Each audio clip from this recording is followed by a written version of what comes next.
Welcome to my channel, my Showbiz Corner. Viewers, supporters, subscribers.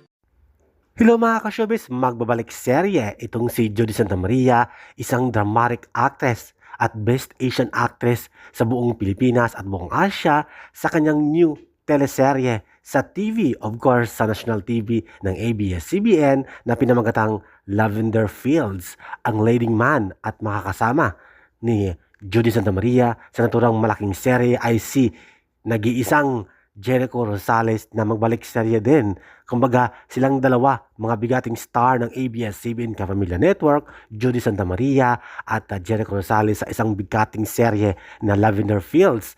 Powerhouse cast, ang dami mga batikang aktres, actors at premyadong mga artista ang makakasama nilang dalawa.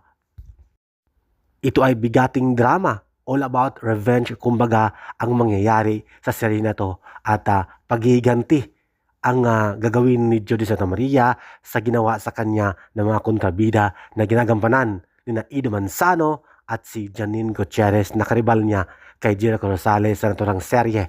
Si Janine Gutierrez ay legal wife ni Jericho at nakilala ni Jericho si Jody Santa Maria sa probinsya, isang probinsyana si Jody na kung saan na in love ang isa't isa, si Jericho Rosales at si Jody Santa Maria.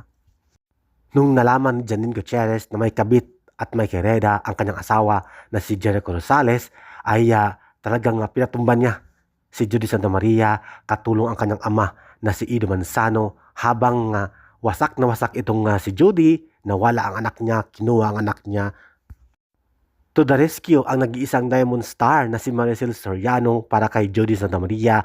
Mayroon ding papel na ginagampanan itong si Albert Martinez. Siya ba ay kalaban o kakampi ni Miss Jody Santa Maria at Maricel Soriano? Ano ang mangyayari kay Jericho Rosales after ng lahat? Sila ang mga batikang aktor at aktres ang makakasama ni Jody Santa Maria sa Lavender Fields, sina Jericho Rosales, Maricel Soriano, Janine Gutierrez, Albert Martinez at Ido Manzano. Ano kaya ang klaseng relasyon ang tinatago noon ni Maricel Soriano, Ido Manzano, Albert Martinez? Kaya exciting ang istoryang ito, hindi lang kina Jericho Rosales at Jody Santa Maria.